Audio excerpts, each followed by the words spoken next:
Hello my dears welcome welcome welcome Reena's happy life को आपण को समस्त को बहुत बहुत स्वागत करुच्ची। आज आम अवचेतन मस्तिष्क जो power of subconscious mind Joseph Murphy 28 page पर्यंत पढ़ी केते मैजिकल मैजिकल जिनस सब आम पढ़िले शुणिले आ ये खाली बही नुहे एथिरे सक्सेस स्टोरी माने सत कथा जो जो मानक उपरे अवचेतन मस्तिष्कर अभ्यास करी जोसेफ मर्फी बहुत रिजल्ट पाइचंती सेही मानक कथा ही एथिरे लिखिचंती। आमे पढ़िथिले लास्ट वीडियो रे आमे 28 पेज पर्यंत पढ़िथिले आज पढ़िबा 29 पेज। मोर ए फास्ट इंट्रोडक्शन 29 पेज पर आउ गोटे दीटा पेज बोधे अच्छी सेटा सरी गला परे मु तापरे आपनकु चैप्टर वाइज बा अध्याय 1 अध्याय 2 एमती करिकी वीडियो पकेबी आपन को माने बुझिया पई सुविधा हबो आ जो मानक पाखरे इंग्लिश बही भी अछि से माने भी आउ टिके भलो बुझी परिबे।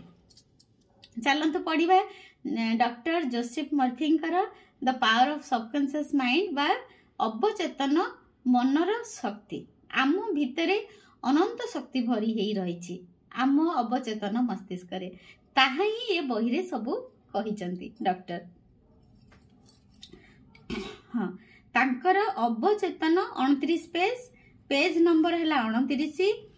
तांकर अवचेतन मन किपरि उत्तर देला किछि मास तळे मु आमे आगुरु कोन पढिथिले ना निनी गोटे जो कैलिफोर्निया रो गोटे लेडी सी केमती तांको बैग को मैनिफेस्ट करथिले पर्स को सेई विषय रे निनी प्रथमे कहिथिली सेई बैग किनिबा पई मो पाखरे टंका नथिला तथापि ताहा एबे मोर मु जानि सारिछि टंका केउठु मिलिबो एवं मु जहा चाहुछि ताहा किपरि पाइबी से सब मो भितरे असीम भंडार भितरे छपी रहिछि।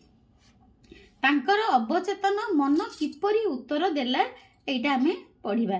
किछि मास तळे मु रूथ ए नामनी जने महिलांक ठारू गोटे चिट्ठी पाइली से मोर गोटे वक्तव्य रे जोग देइथिले माने एटा जोसेफ मर्फी कहउचंती।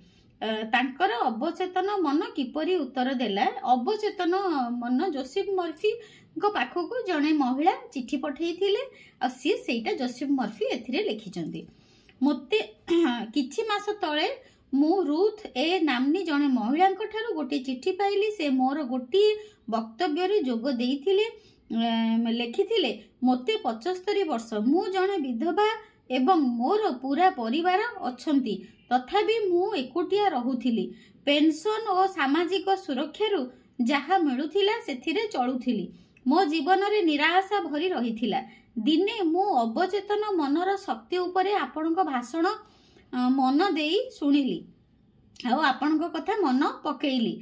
आपण कहिथिले जे बारंबार कहिबा द्वारा विश्वास करिबा द्वारा एवं आशा करिबा द्वारा चिंता द्वारा सबु अवचेतन मन को जणाई दिया जाई पारिबो। माने आमे जो अफर्मेशन बारंबार जेतळे कहिबा से ताहा हम अवचेतन मस्तिष्क को जीव आउ अवचेतन मस्तिष्क रे से ताहा ही रहिबो सबु अवचेतन मन को जणाई दिया जाई पारिबो। मन रे प्रश्न थिला एहा कोन सत होई पारिबो तथापि मु चेष्टा करिबा पई निष्पत्ति नेली कारण मो पाखरे हराइबा को किछि भी नथिला। मन प्राण देई मु बारंबार कहिबा को लागिली मते समस्ते भलो पाउछंती चाहुचंती मु जणे दयालु भलो पाउथिबा एवं ईश्वर विश्वासी व्यक्ति को बाहा होईछि मु वर्तमान सुरक्षित एवं संपूर्ण। सी ए जो पैराग्राफ ए जो प्रेयर टा ए जो प्रार्थना टा से सबुदिने बारंबार कहिबा को लागिले। से जो विधवा महिला जनक सबु बेले कहिबा को लागिले से विधवा थिले ताकर परिवार थिले किंतु तांको केही पचारू नथिले कोन कहउथिले से प्रेयर टा मो मां माने मन देई कि सुनि दियंतु बढ़िया प्रेयर टा मोते समस्ते भलो पाउछंती चाहुचंती मु जणे दयालु भलो पाउथिबा एवं ईश्वर विश्वासी व्यक्ति को बाहा होईछि मु वर्तमान सुरक्षित एवं संपूर्ण माने मु एबे संपूर्ण माने मु मैरिड माने मोर परिवार अछंती मो स्वामी अछंती संपूर्ण होची तांको भाषा रे संपूर्ण माने सीए एकुटिया आउ नाहंती तांको स्वामी भी तांको पाखरे अछंती प्राय 2 सप्ताह धरी मु दिन रे बारंबार यही कथा निजकू निजे कहली। प्राय 2 सप्ताह धरी मु दिन रे बारंबार यही कथा निजकू निजे कहली। दिने पाखरे थिबा एक औषध दुकान रे जणे अवसर प्राप्त फार्मासिस्ट सह मोर देखा ही गला। मते से दयालु धार्मिक एवं उत्तम स्वभावर लागिले। मो प्रार्थना रे से ही सर्वोत्तम उत्तर थिले। मु जो प्रार्थना करुथिले तांको प्रार्थना अनुसार से व्यक्ति जनक सेही भली थिले। गोटे सप्ताह मध्य रे से गोटे सप्ताह करिकी केमती रिजल्ट पाइले। प्रार्थनार केते शक्ति। से मते विवाहर प्रस्ताव देले। वर्तमान आमे यूरोप रे हनीमून पाई आसीछु। मु बुझी पारिली जे मोर अवचेतन मन भितरे थिबा बुद्धिमता ईश्वर को आदेश रे आम दुई जन को एकाठी कले। माने आम अवचेतन मस्तिष्क आम ईश्वर सहित बा आम भगवान सहित कनेक्टेड अछंती। सी होचंती आम आंटीना। सी जेतेबेले बारंबार ए प्रार्थनाटा कले से प्रार्थनाटा भगवान को पाखु गला, यूनिवर्स को गला, ब्रह्मांड को गला। सी सेही भली तांको आशीर्वाद देले आ तांको तांकर स्वामी मिली गले। जनको से विवाह हेले आ संपूर्ण हेले। रूथ जानी पारिले जे सौभाग्यर गंताघर तांको निज भितरे रहिछि। प्रार्थना को से हृदयर सह आपणार कले एवं तांकर दृढ़ता अवचेतन मन भितरे प्रवेश कला। जहा कि एक सृजनशील माध्यम जो मुहूर्त से निज कल्पना को आकार देले तांको अवचेतन मन आकर्षणर नियम जरिया उत्तर आनिला। ज्ञान एवं बुद्धिमतारे भरपूर तांकर अंतर्मन ईश्वर आदेश रे नुआ स्वामी सह तांकर मिलन कराइले।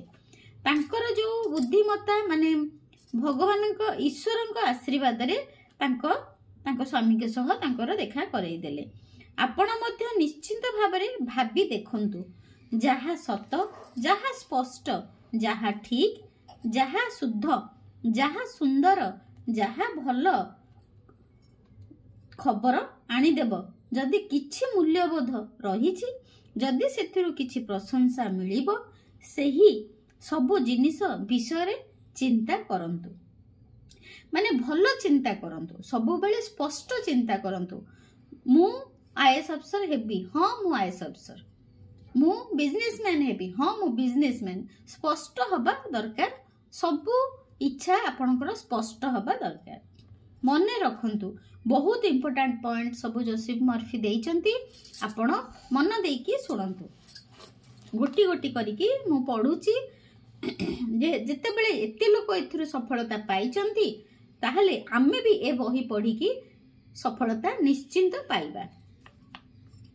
आपनक भितरे रहिछि असीम संपत्तिर गंताघर। निजर इच्छा पूरण पाई निज मन भितरे उंकी मारी देखंतु। गोटे पॉइंट। 2 नंबर पॉइंट, महान लोक मानंकर सबुठारु बड़ रहस्य हेउछि सेमानंकर निज अवचेतन मन सह जोगाजोग करी तार शक्ति उपयोग करिवार दक्षता थाए। आपण मध्य ताहा करि परिबे। सबु समस्यार समाधान आपणक अवचेतन मन पाखरे रहिछि। सोइबा पूर्वरु जदि आपण निज अवचेतन मन को कहिबे मु सकाळ 6 रे उठिबाकू चाहूची, से आपणकू ठीक सही समय रे उठाई देबे। अवचेतन मन हेउछि आपणकर शरीरर बिल्डर एवं से आपणकू आरोग्य करि पारिबो। उत्तम स्वास्थ्यर अधिकारी हेबे बोली सबु दिन राति रे भाबी सुंतु। आपणक अवचेतन मन विश्वस्त परिचारक साजी आदेश मानी करिबो। जेमती आम लोक आमर जो माने घरे काम करती आमे तांको आदेश देले से जेमती आम काम कर दियंती सेही परी आम अवचेतन मस्तिष्क होचंती आमर जिनी भली। तांको आमे जहा आदेश दबा सेही अनुसार से काम करिवे।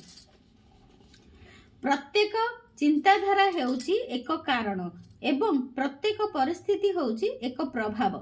जदि आपण गोटिए बही लेखिबाकू चाहुचंती, बढ़िया नाटकटिए लेखिबाकू चाहुचंती, श्रोतांकू सुंदर अभिभाषण देबा पई चाहुचंती, निज अवचेतन मन को अत्यंत भल पाइबा एवं सद् भावनार सह ताहा जणांतु। ଏହା ସେହିଭଳି ଉତ୍ତର ଦେବ। ଆପଣ ଜାହାଜର କ୍ୟାପ୍ଟେନ୍ ଭଳି କ୍ୟାପ୍ଟେନ୍ ସଠିକ୍ ଆଦେଶ ଦେବା ଉଚିତ, ଅନ୍ୟଥା ଜାହାଜ ଭାଙ୍ଗିଯିବାର ସମ୍ଭାବନା ମଧ୍ୟ ରହିଛି। ସେହିଭଳି ଆପଣ ଆପଣଙ୍କର ସମସ୍ତ ଅନୁଭୂତିକୁ ନିୟନ୍ତ୍ରିତ ଏବଂ ଅନୁଶାସିତ କରୁଥିବା ଅବଚେତନ ମନକୁ ସଠିକ୍ ଆଦେଶ ବା ଚିନ୍ତାଧାରା ବା ଚିତ୍ର ଦେବା ଉଚିତ। କଦାପି ଏଭଳି ଚିନ୍ତା କରିବେ ନାହିଁ ଯେମିତିକି ମୁଁ ଏହା କିଣିପାରିବି ନାହିଁ କିମ୍ବା ମୁଁ ଏହା କରିପାରିବି ନାହିଁ। ନା, ଏଇ ଯେଉଁ ନାହିଁର ଶବ୍ଦ ଆପଣ କେବେ ଲଗେଇବେ ନାହିଁ।